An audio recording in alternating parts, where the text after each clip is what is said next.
कोई आप ऐसे बॉस से मिले हो जो सुबह 10 बजे काम देते हैं एंड बोलते हैं कि मैं 4 बजे आऊँगा आपका काम चेक करने के लिए, और जब भी एग्जैक्टली 4 बजे आते हैं और अगर आपने स्टोरी दिया, फॉर एन एग्जाम्पल मैंने इनको फ़ोन किया, मैंने उनको फ़ोन किया, मैंने ये किया, मैंने वो किया, and he used to say no story, hello no story, listen to be very carefully, no story, काम हुआ कि नहीं हुआ ये बताओ, ये सुन लो, there is a very high possibility वो ईगल पर्सनालिटी के है।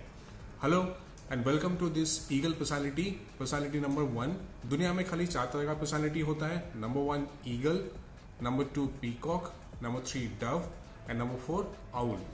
सो very first personality that is eagle personality.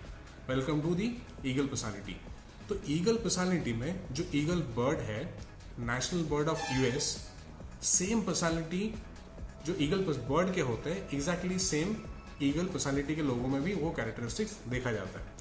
So eagle के 4 बहुत ही इंटरेस्टिंग स्टोरी है।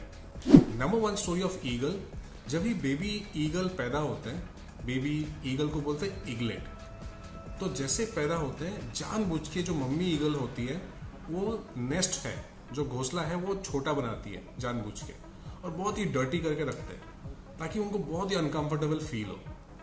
और उनको डे 1 से वो मम्मी ईगल ट्रेनिंग देते हैं कि जाओ उड़ के आओ, जाओ उड़ के आओ, जाओ धक्का मार के उड़ के आओ। तो ऐसे करके 10-15 दिन बीतते हैं।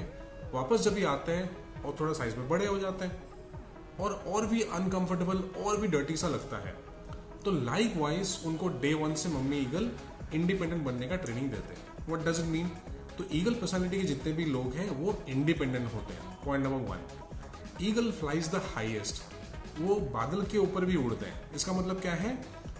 ईगल पर्सनालिटी के जितने भी लोग हैं उनके बहुत ज़्यादा एम्बिशन है, वेरी हाई एम्बिशन, और उतने ऊपर उड़ेंगे तो रिस्क भी बहुत ज़्यादा होगा। फॉर एन एग्जाम्पल उनके जो हैंड्स है, जो उनके ये जो है विंग्स है, वो अगर दुखने लग गए, थोड़ा पेन होने लग गया तो कहाँ बैठेंगे, कहाँ रेस्ट करेंगे, जगह नहीं है। तो दैट वे वो रिस्क काफ़ी हाई लेते हैं। They are very high risk takers, super high risk takers. For example police वाले से पंगा ले लेंगे, कोई ट्रैफिक पुलिस से पंगा ले लेंगे, झगड़ा कर लेंगे, मारपीट कर लेंगे। दैट डज नॉट मीन सारे ईगल झगड़ा करते हैं।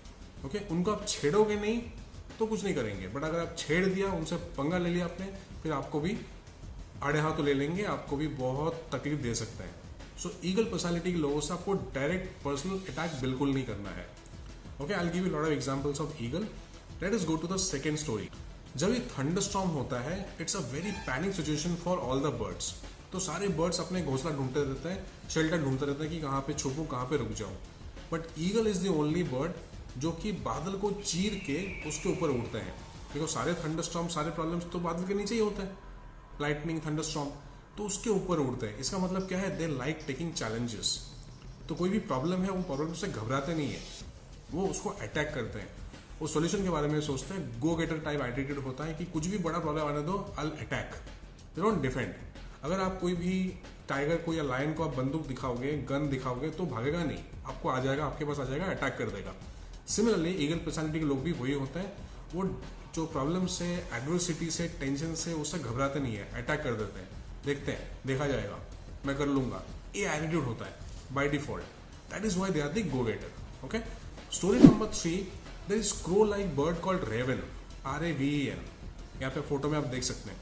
तो crow like bird called raven, तो ईगल के पीठ में बैठ के, ईगल के पीठ में अंदर जो इंसेक्ट्स होते हैं उसको खरोच खरोच के खाते हैं और स्क्रैच करके ऐसे करके खाते हैं।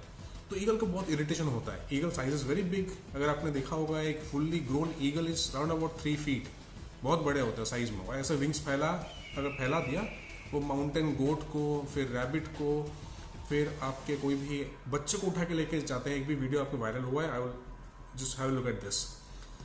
तो उस केस में इतने बड़े साइज के होते हैं, तो बहुत ज़्यादा पावर होता है ईगल पर्सनालिटी के अंदर। तो छोटे से रेवन उनके लिए क्या है, कुछ भी नहीं है, बट फिर भी वो ईगल उस पर बिल्कुल ध्यान देते नहीं है। तो ईगल क्या करते हैं, अपने हाइट को इंक्रीज करने लगते हैं स्लोली।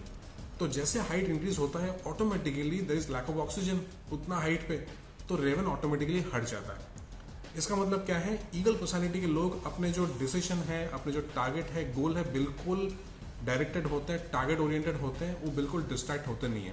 कौन क्या बोल रहा है, लोग क्या कहेंगे, ये क्या करेंगे, वो करेंगे, कुछ भी मतलब नहीं उनसे। Eagles have lot of haters. ये बैक स्क्रैच करने का मतलब क्या है, ईगल के पीठ पीछे बहुत लोग बहुत कुछ बातें करते हैं, ये अच्छा नहीं है, ये प्रॉब्लम है, उनमें ये इशू है, ये बहुत सबन है, बहुत जिद्दी है, एरोगेंट है, बट उनको कुछ फर्क नहीं पड़ता। ईगल पर्सनालिटी के लोगों को कुछ फर्क ही नहीं पड़ता, वो अपने काम में इतने इनग्रॉस्ड होते हैं, बाकी कौन क्या बोल रहा है नहीं बोल रहा उससे कुछ भी फर्क नहीं पड़ता। They are so engrossed with it and that is why they are the go getters and they are born leaders. Number 4 story बहुत ही पेनफुल। तो ईगल का जो लाइफ स्पेन होता है around about 75 to 80 years, 80 years तक जीते हैं। मिड लाइफ में अप्रोक्सीमेटली 36 to 38, 40 के आसपास ईगल्स के जो बीक होते हैं, जो होंठ होते हैं, वो ब्लंट हो जाते हैं और जो नाखून में जो शार्पनेस होता है वो भी खत्म हो जाता है। और वो क्या करते हैं, जो भी फेदर्स जमा हो गए तो नाखून से ऐसे ऐसे करके फेदर्स थोड़ा हटा देते हैं। बट अगर नाखून में अगर जो शार्पनेस है वो खत्म हो गया तो फिर फेदर्स कहाँ से हटेगा, तो ईगल बहुत ही बल्की एंड हेवी हो जाता है, राइट। तो उस केस में क्या होता है, ईगल ऑलमोस्ट डायर स्टेज में होता है, डाइंग स्टेज में होता है, बिकॉज बीक से कुछ शिकार नहीं कर पाते, कुछ खा नहीं पाते, कुछ नहीं कर पाते। तो 2 से ढाई महीना ऑलमोस्ट डाइंग स्टेज पे होता है। तो वो क्या करते हैं, जैसे तैसे करके माउंटेन के टॉप में जाते हैं एंड वहाँ पे जाके ऐसे मार मार के उनके नाखून और जो बीक है वो तोड़ देते हैं। तो जैसे वो तोड़ देते हैं तो it is just like your cutting your hand, it is that painful for the eagles. फिर 3 से 3.5 महीना अप्रोक्सीमेटली लगता है उसको फिर से आने के लिए, नए बीक और नए नेल्स आने के लिए। तो तब तक round about 6 months they are in the dire stage, almost मरने के कगार पे होते हैं।